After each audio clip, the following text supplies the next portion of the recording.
அனைவருக்கும் வணக்கம்.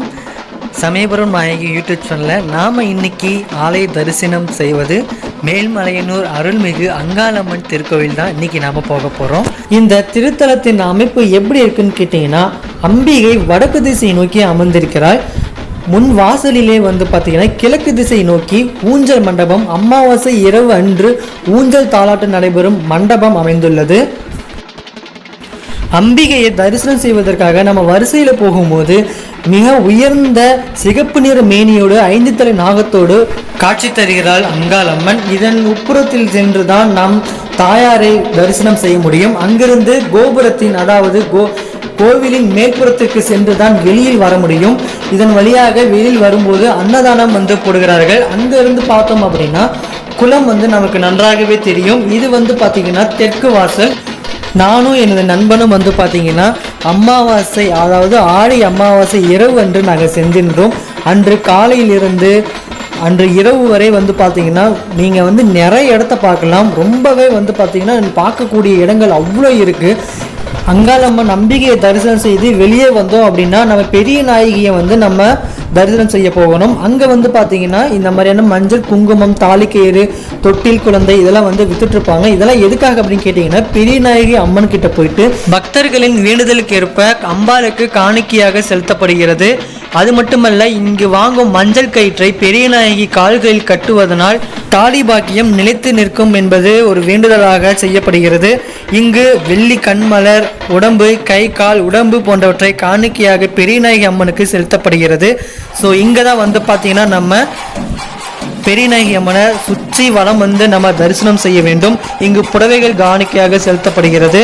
அம்பிகை படுத்த மேனியோடு சிகப்பு நிற மேனியோடு படுத்திருக்கிறாள்.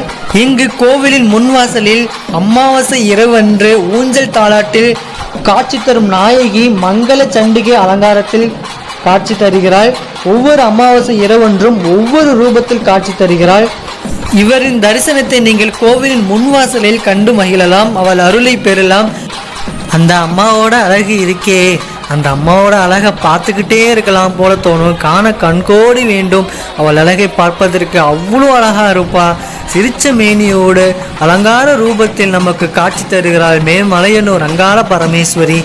அந்த அம்மாவை பற்றி பேசணும்னா பேசிக்கிட்டே இருக்கலாம். தன் கணவர் பித்து பிடிச்சி அலைஞ்சிட்டு இருக்கும் போது, அதாவது ஈஸ்வரன் பிரம்மனின் ஒரு தலையை கிள்ளி எரிஞ்சிடுவாரு. அந்த தலை கிள்ளி எரிஞ்சதுனால அதனுடைய தோஷம் ஈஸ்வரனுக்கு ஒட்டிக்கும்.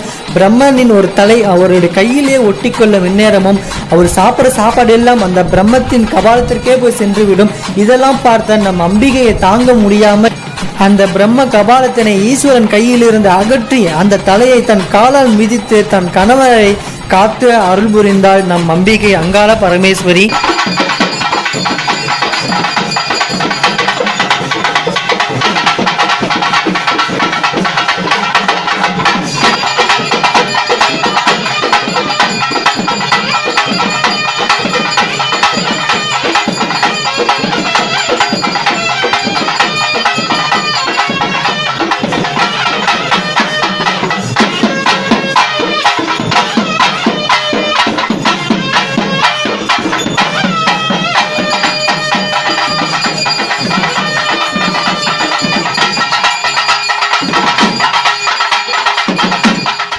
அடுத்ததாக நாங்கள் அம்பிகையை தரிசனம் செய்து முடிச்சுட்டு கோயிலெலாம் சுற்றி வலம் நாங்கள் ஒரு இடத்துக்கு வரும்போது அங்கே ஒரு அம்மா தலை நிறைய முண்டு, நீண்ட முடியோடு கருங்கூந்தலோடு ஒரு அம்மா படுத்து உறங்கிக்கிட்டு இருந்தாங்க.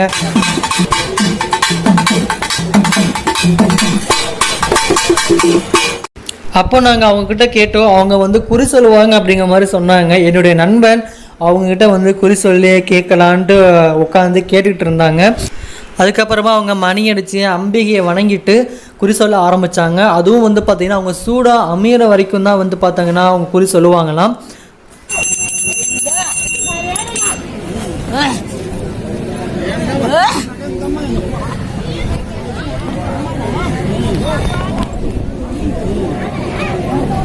பாடி பாடி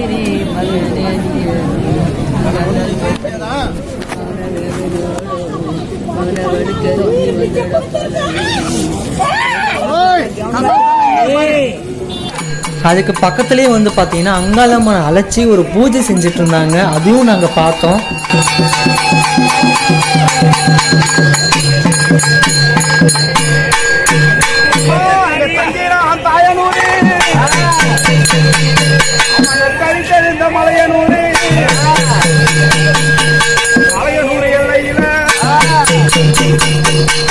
மாதாவே கோவில் வந்தா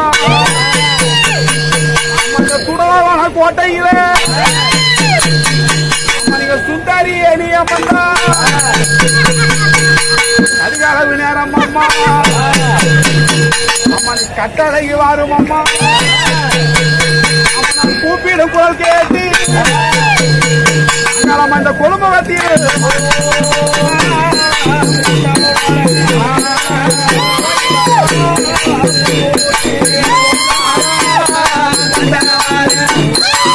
ஓடி வரேன்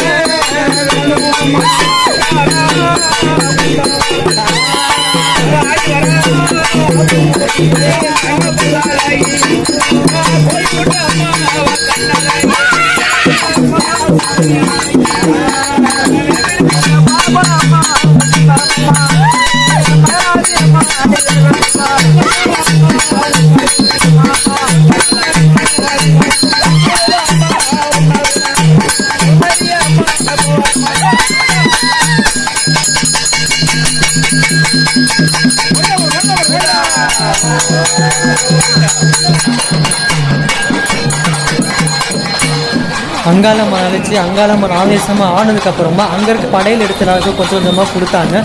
பக்கத்துலேயே வந்து பார்த்திங்கன்னா பொங்க வைக்கிறோம், எல்லாருமே பொங்க வச்சு பச்சரிசி வெள்ளை மாவு அம்பாளுக்கு நெய்வேத்தியம் செய்வதற்காக அதெல்லாம் ரெடி பண்ணிக்கிட்டு இருந்தாங்க. பொங்கல்லாம் வச்சு அதுக்கு மஞ்சள் பூசி பொட்டு வச்சு எல்லாமே பார்க்க ரொம்ப அழகாக இருந்துச்சு. அதுக்கப்புறமா வந்து பார்த்திங்கன்னா அங்கே வந்து எங்களுக்கு ஒரு சில பேர் வந்து எங்களுக்கு ரொம்ப கொஞ்சம் அறிமுகமானாங்க. அவங்க வந்து பார்த்திங்கன்னா கரகத்தில் அம்பாளுடைய முகம் வச்சு எடுத்துகிட்டு வந்துட்டு இருந்தாங்க, கோயிலை சுற்றி வந்தாங்க. இது ஒரு பிரார்த்தனையாக செஞ்சாங்க.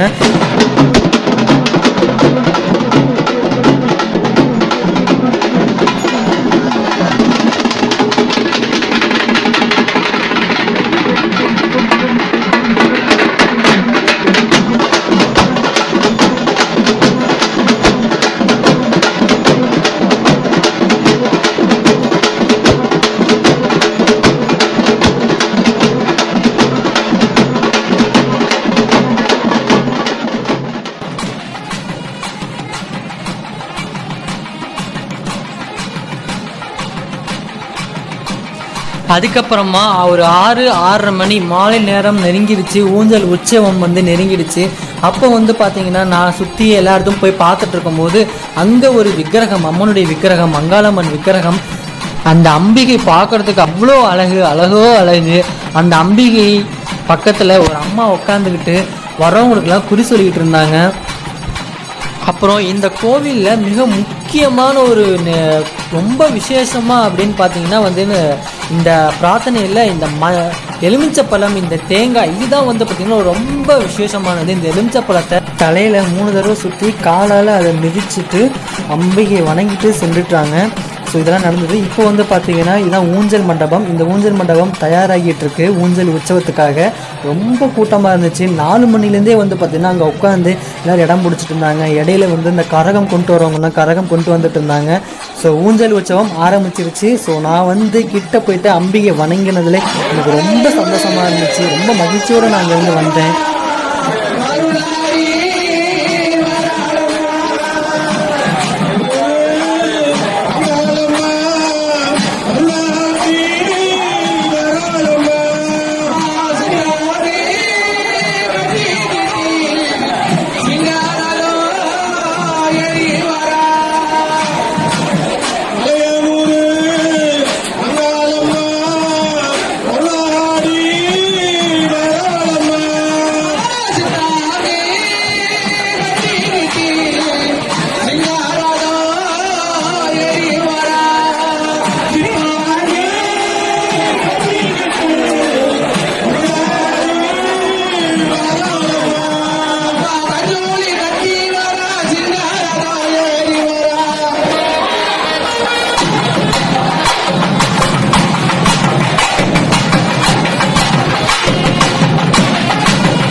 ஊஞ்சல் தாலாட்டு முடிந்தவுடன் அம்பிகை ஊஞ்சல் மண்டபத்திலிருந்து திருக்கோவிலுக்கு சென்றார். மேலும் ஒரு அடுத்த பதிவில் உங்களை வந்து சந்திக்கிறேன். நன்றி, வணக்கம்.